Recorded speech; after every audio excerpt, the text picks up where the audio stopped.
Iniciando a apresentação de trabalho final, sou José Bier Neto, aluno Fundamentos Android, PUC Minas. Boa noite, professor. Primeiro, começando pela estrutura básica de um projeto Android. Vou ver sobre os diretórios. Basicamente, os diretórios, a gente analisa os diretórios para a gente ter a arquitetura do projeto, né? Uma arquitetura organizada facilita, porque o projeto, ele dificilmente a gente não estuda para achar que o projeto vai ser só nosso.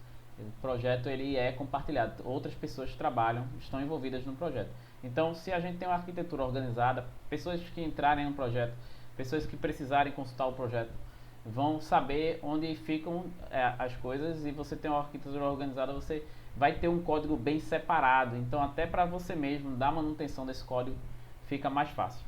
Ele começa apresentando o Gradle, que a gente vai falar mais na frente sobre ele, e aqui ele abre o manifest, o Java e os recursos. Os recursos são os layouts, os drawables, né, as imagens que você vai precisar usar, as cores, as strings, os temas, tudo fica aqui na parte de recursos. Todos os recursos que o aplicativo vai usar, ele fica concentrado nessa pasta. Na pasta Java ficam os códigos, né? E aqui nesse projeto a gente está separando, usando o MVVM com o Clean Architecture, separando em três básicos, o tripé de Data, Domain e Presentation, que Data é onde ficam os dados, ou no banco de dados, ou os que são consumidos de uma API. Domain é onde fica toda a regra do negócio, a comunicação da camada Data com a Presentation, tudo fica por aqui. E a Presentation é onde fica a parte visual, é a UI, toda aquela parte de interação com o usuário. Aí aqui ainda tem injeção de dependência e úteis, que são alguns códigos úteis em todo o projeto. Agora vamos falar do Android Manifest e do Build Gradle. O Android Manifest, ele é basicamente, em miúdos, a comunicação do nosso aplicativo com o sistema operacional Android. Porque o nosso aplicativo vai se comunicar com o sistema operacional Android, que ele sim vai se comunicar com o hardware. Ou seja, tudo que a gente precisar de permissão para a utilização do hardware, acesso à internet, utilizar a câmera, utilizar o storage, o armazenamento do dispositivo, tudo isso a gente precisa pedir para o Android, para ele liberar essa permissão. Ele vai pedir ao usuário se a gente pode usar ou não. Então o Android Manifest é todo esse nosso contato com o sistema operacional, que vai entrar em contato com o hardware. Que você, a activity que você criar, você tem que botar no Android Manifest. Configurações de toda a aplicação ficam aqui no Android Manifest, e ele serve basicamente para isso. O Gradle, ele já é como se fosse o esqueleto do projeto, são todas as dependências, os acessos, as bibliotecas que você vai consumir, como se fosse o CPF do seu projeto, né? Quando você vai ligar ele com alguma estrutura, por exemplo, o Firebase, toda a comunicação que você vai ter, as bibliotecas que você vai usar da internet, Retrofit, Picasso, Room, tudo que você vai precisar utilizar, você bota aqui nas dependências. O versionamento, quando você está fazendo um versionamento do seu projeto, é tudo aqui no Build Gradle. É como se fosse a parte burocrática do projeto.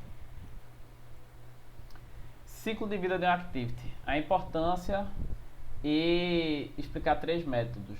É bastante importante você trabalhar, você prestar atenção no ciclo de vida do seu aplicativo. Por quê? Porque o ciclo de vida ele influencia na usabilidade do seu aplicativo. Porque diferente de uma página de web que só tem um caminho, um início e fim, o aplicativo, o usuário, ele pode ser interrompido por uma ligação, ele pode ser interrompido porque descarregou o celular. Então existem várias nuances que precisam precisa ser prestado atenção, e é isso que o ciclo de vida traz para a gente poder controlar como o nosso aplicativo vai se comportar diante das coisas que vão acontecer. Por exemplo, se você tem um aplicativo de banco e você não quer que, se o usuário estiver lá usando o aplicativo e deixar ele em stand-by, bloquear a tela, deixar ele em stand-by e depois desbloquear a tela, você não quer que ele continue navegando no dispositivo, você quer pedir a senha novamente. Isso vai ser no ciclo de vida que você vai configurar. Se você não configurar o ciclo de vida, até quando há uma rotação no celular, pode ser que algum dado seja perdido, porque quando você rotaciona o celular, há uma movimentação no ciclo de vida, há um stop e um resumo no celular. Então, hoje tem algumas bibliotecas que tem algumas ferramentas que já lidam com esse ciclo de vida, pegando as informações, contendo ela, que é a questão do view model. Mas é muito importante você, como desenvolvedor, estar atento a o que colocar no OnResume, no OnDestroy, quando de repente você quer salvar alguma informação, quando a aplicação for destruída. E explicar pelo menos 3 métodos. O onCreate é quando, assim que o aplicativo começa, o onCreate é o primeiro método a ser chamado. Inclusive é o mais conhecido, né? O OnResume, antes é a última etapa antes de mostrar para o usuário o resultado final, é o OnResume.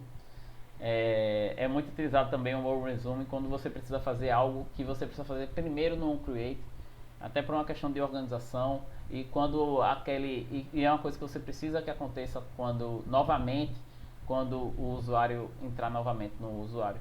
E o OnDestroy, por exemplo, é a última etapa do ciclo de vida de uma activity, que é quando ela vai ser encerrada, aquela activity. Fragments, definição, importância, benefícios e como implementar. Eu trouxe um código de um aplicativo que foi o Spotify Clone, que você vê claramente o quão útil é o fragment. Nesse aplicativo a gente tem uma main activity que ele adiciona 3 fragments nessa main activity. Você tem 3 fragments e dentro de um desses fragments, que é o biblioteca, ele chama mais 3 fragments, que é o playlist, artists e álbum. E você pode perceber como fica leve a usabilidade. Você está aqui em início e você vem para buscar, você vem para suas bibliotecas, e aqui você navega com muita facilidade. Com muita facilidade você navega entre os fragments. E ele surgiu basicamente por conta disso. Ele tem o ciclo de vida, o fragmento dele, mas você não precisa criar uma nova activity para apresentar aqueles dados para aquele usuário. E outra coisa é você reusar o código, né? De repente você tem um fragment que você vai usar em diversos momentos e você pode utilizar outras activities chamando aquele mesmo fragmento. Então, ele é bastante útil. O código aqui está um pouco diferente do que a gente aprendeu em sala de aula, que aqui ele usa um navigation item selector, e no biblioteca ele usa um page item adapter para adicionar os fragments. Tem várias outras formas de se usar com dialog, mas são bastante importantes ter conhecimento de quando você pode usar. E o fragment ele não é um active, mesmo que ele tenha um ciclo de vida. Tudo que você vai precisar fazer que precisa de um activity, você vai chamar a activity que chamou aquele fragment, usando o getActivity e tal, e você pega a activity que aquele fragment foi chamado para fazer determinada função. Bastante útil, bastante utilizado também, importantíssimo. Recycler View, definição, importância, benefício de se utilizar e como implementar em um projeto, código básico. A Recycler View, ela é a própria ideia do Recycler View foi uma revolução na área de tecnologia. Por quê? Porque, um exemplo, a página do Google antigamente. Antigamente você ia na página do Google, quando você abria, ele setava aqueles resultados e lá embaixo tinham vários numerozinhos. 1, 2, 3, 4, 5, 6.